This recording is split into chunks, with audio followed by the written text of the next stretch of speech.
from somebody with some nonsense that has been happening, which not supposed to happen in direct provision, when the people that are supposed to give service to them make it very hard to get that very, very service. Yeah, I mean, we obviously have members from direct provision in the group. And so we have a direct kind of link, I suppose, to some of the stuff that happens around, medical issues and being vaccinated for things and not being told what the vaccinations are for and not being given medical records. Simple things that are very basic human rights, and yet they're being deprived those and just told to get on with it. I mean, I literally, we could probably write a movie and a book and 3 series on all the different things that's wrong with direct provision. We could be here for 20 years talking about it. To bring it back a bit though, looking at what's happening with the government at the moment and their promise to NDP within their reign, and looking at what has now come out with the CETA, knowing that they have known for about 4 years that this could be an issue, that the likes of Ironmark, etc., could sue over direct provision. Where do you stand now on, believing that there is genuine want to finish and end direct provision, honestly, or do you think that it's more kind of a renaming and repositioning? What's your feeling around that? Because I know us as a group were quite shocked to hear that this is something the government would have been aware of for the past 4 years. So how do you make such a promise when you know that if such a thing is ratified, you can't actually end direct provision because you'd be sued for millions by those companies? You see, with me personally, having the experience of dealing with direct provision and the government in the past years, I don't believe a thing they say. Yeah. I just unfortunately don't believe a thing. I was there in 2014, 2015, when they set up the working group at that time. Yeah. I was there when the report was the Mahan report, yeah. And that report was never implemented. No. They implemented things that were easy for them to do, but the right to work, which was part of that report, was never looked at. At that time, only because there was a court case that forced them to look into the right to work. Now they looked into it, and they're still messing it up. Okay, of course they are. I mean, they've only reduced it to, what is it, from 9 months to 6 months. 6 months. As if they're doing people a great favor, Exactly. I want to talk about that briefly. Yeah, because absolutely. that 6 months, the minister will make people clap for doing that as if he's doing a favor. Okay, it's the directive. Obviously, yes, it says 9 months as a suggestion. Okay, and it's not a ceiling. Okay, it's just a base that you can go from that 9 months to 0 months. There is a lot of damage that is done on people between month 0 and month 6, or month 3 for that matter. That period that you deprive a person of movement, to deprive a person of living. The simple example, for instance, the one that just happened in Mosney. Yeah, okay, the hunger strike. Yeah, the hunger strike. The guy didn't have to go through that hunger strike in order for them to realize that the pain that they're inflicting on the people, and it's all because they just did not renew his justice card. All a simple renewal of justice card for an asylum seeker who is coming from Syria, who has been accepted as an asylum seeker, who has the medical card, who has a PPS card, who is living in direct provision, and to just say you cannot issue the renewal card. That card, less important as effective as it is, but there are issues that you cannot go through as an asylum seeker without that card. Like your permit, for your work permit, for instance, it cannot be issued if you don't have that justice card.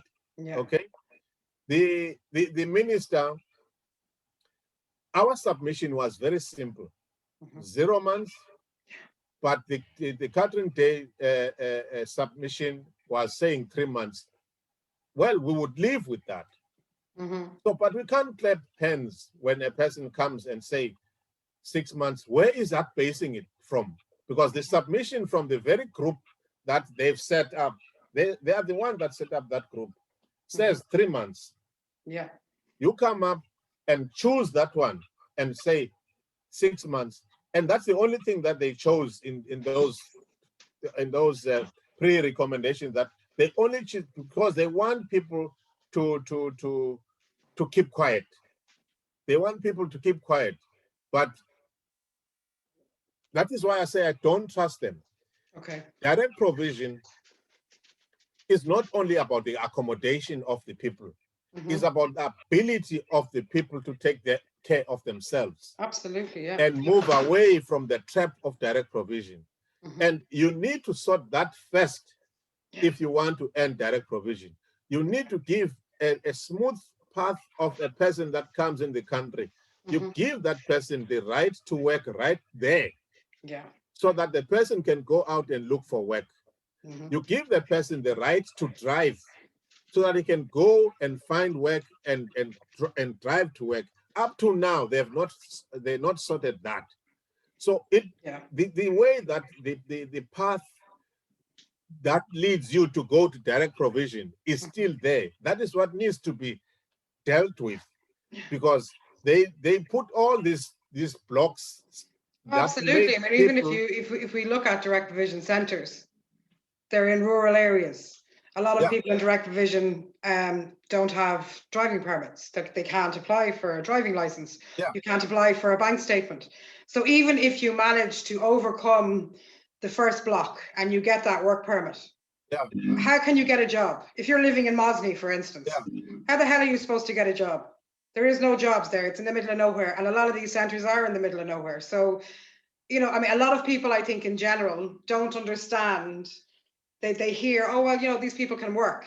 I mean, number one, we know the right to work is very flawed. And it's, you know, even the way it works isn't great. It's not a freedom to work anywhere, anyhow, any hours you like.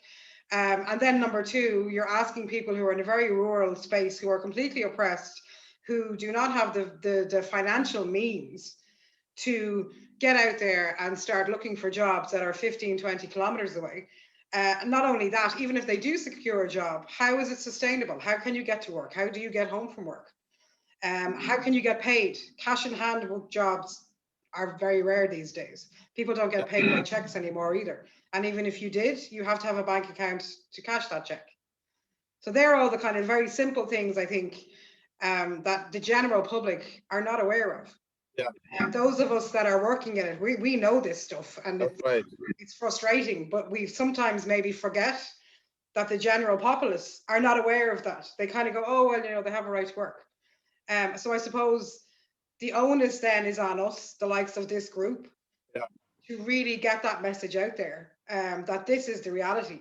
You know, just because you see it written that these people can work, how about you have a look at all the blockades that are in place for these people, and the fact that not only all those blocks, but even 3 months, sitting around for 3 months, mentally, long term, what does that do to a person? 6 months, 9 months, people have been sitting for years.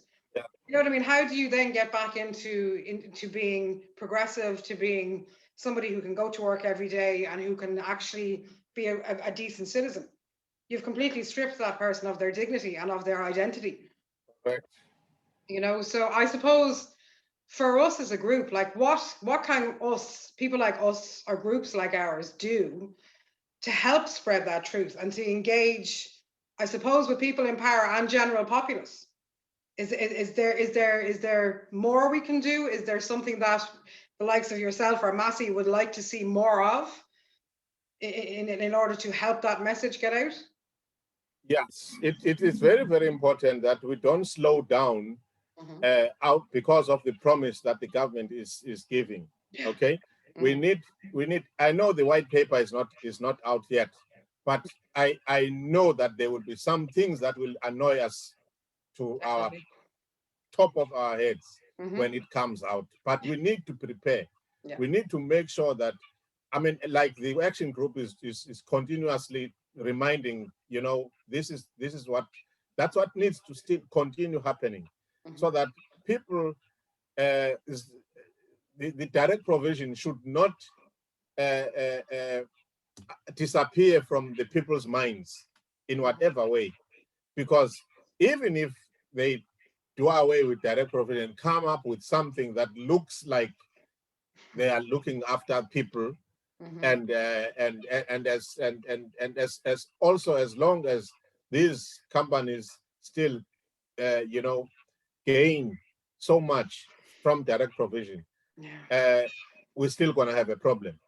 And also what needs to be highlighted is you know, these little issues that we are talking about, we need to find a way to keep sending those small messages. That it could be a small kind of postcard kind of a thing, postcard with those little messages that, or the reality, like the right to work, the reality of the licenses, the bank, a small card, I mean a small postcard like this, you know, can have a small postcard like this with all those specific messages which can be sent to people, and so that they keep to know exactly. Because once you give a person a tip of some information, they'll want to dig more, because now people are reading highlights. Okay, asylum seekers can work now after 6 months. Okay, shut down.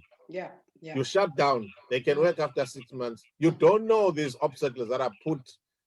The actual, if you look, if you read the headline and you don't read the article, you will just